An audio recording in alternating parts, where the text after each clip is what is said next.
Hello everybody, my name is Rachel and welcome to my channel Kalanati. Today I'm going to review The Calculating Stars by Robinette Kowal, which is the first book in her Lady Astronaut duology.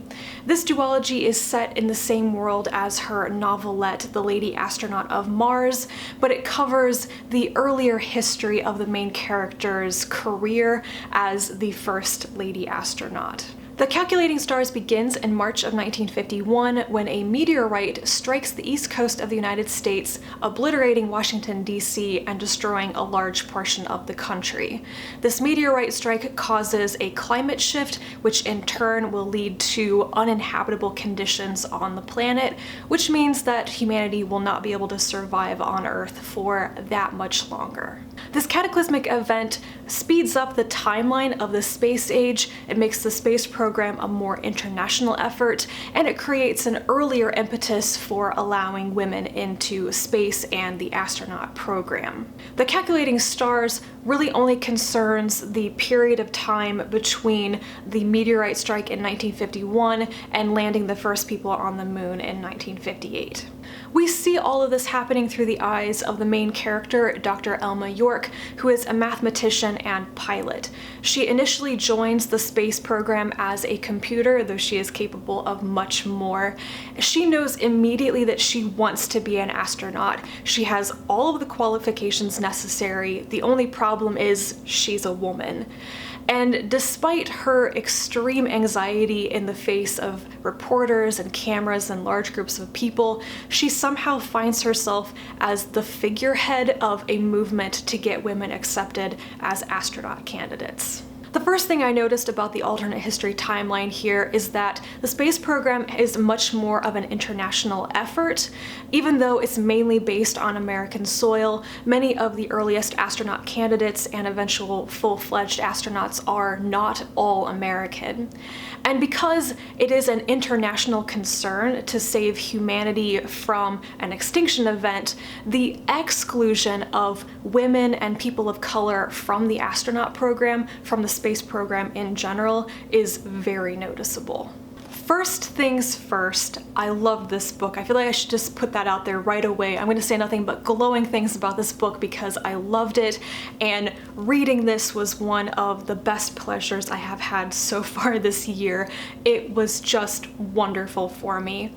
The first thing I want to mention is that I loved the women and the historical accuracy.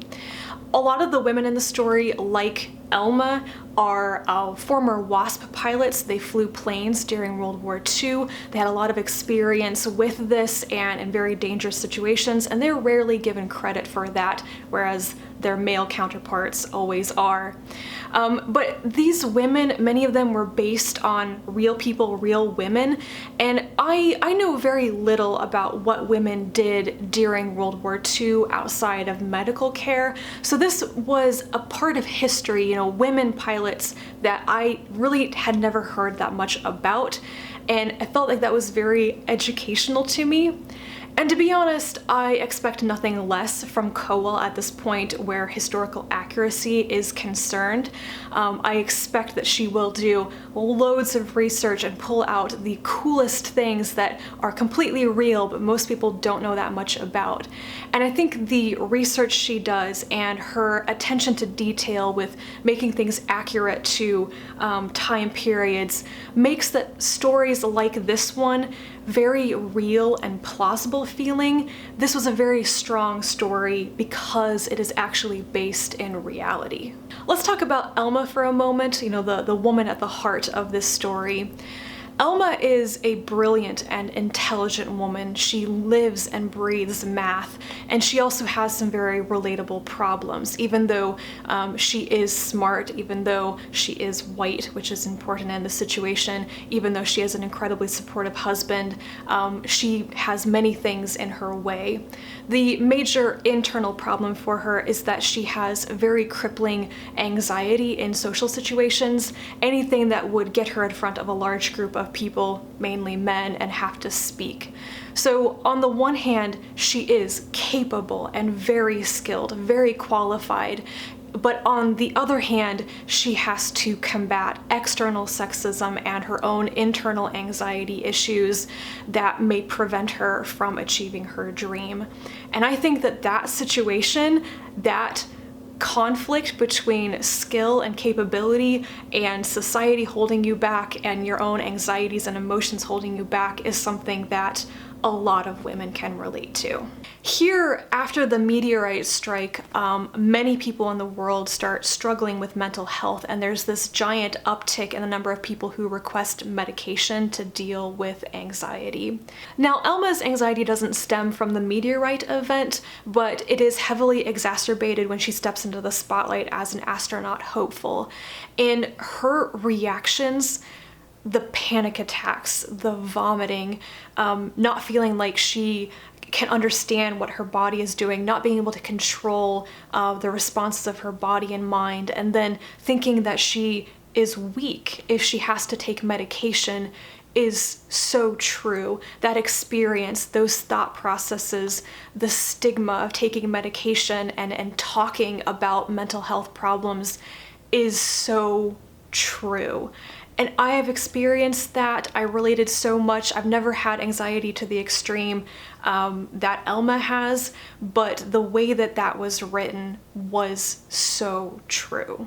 Tied in with the issue of Elma's anxiety and her fight against the sexism that stands in her way is her relationship with her husband.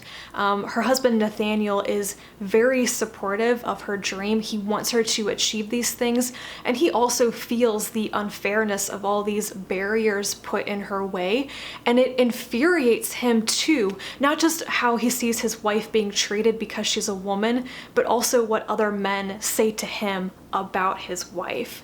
And in terms of her anxiety and her mental health issues, he is also very supportive, and he doesn't further any of the stigmas about anxiety. Instead, he tries to tell her that it's okay to take care of herself. Kowal has always included loving, healthy relationships and husband-wife teams in her novels, and I deeply appreciate that. I think that's very important. And I would much prefer to read like doomsday scenario books with strong, healthy relationships than to read about broken ones in that sort of situation. Let's have something good in this world rather than throwing all the possible problems at the female character. The fact that Elma just has a very understanding and non-misogynistic husband was wonderful. The final thing I want to mention about this book is race. This is a story about the attempted exclusion of women and people of color from the future. If you are not a white man, then you have to fight tooth and nail to be included, to get off the planet, and to survive. And we see this issue of race through Elma's eyes. At the beginning, she's a very typical white woman. She's never really seen, I think, or thought about racism in her profession or in her world, in this bubble that she inhabits, but she wants to think that she is tolerant and accepting, and she has to have some of her ignorance and her blindness to everyday prejudices pointed out to her. All of these things, the story, the characters, the issues that it raises and deals with, were really important to me. I thought this was a wonderful story, and I was one of those people who was very inspired by Hidden Figures, both the book and the movie, and I feel like The Calculating Stars takes that core inspiration of fantastic, highly capable women who can do so much more and runs with it. This is a story about women of all types who get the chance, who make the chance to be included, to make a difference, and to be first. That is probably enough gushing from me on this book. As you can tell, I loved it so much. I will definitely be talking about this more in the future. Do let me know if you have read The Calculating Stars, or if you want to, leave me some comments down below. And thank you very much for watching. I'll be back to talk to you again soon, and until then, bye.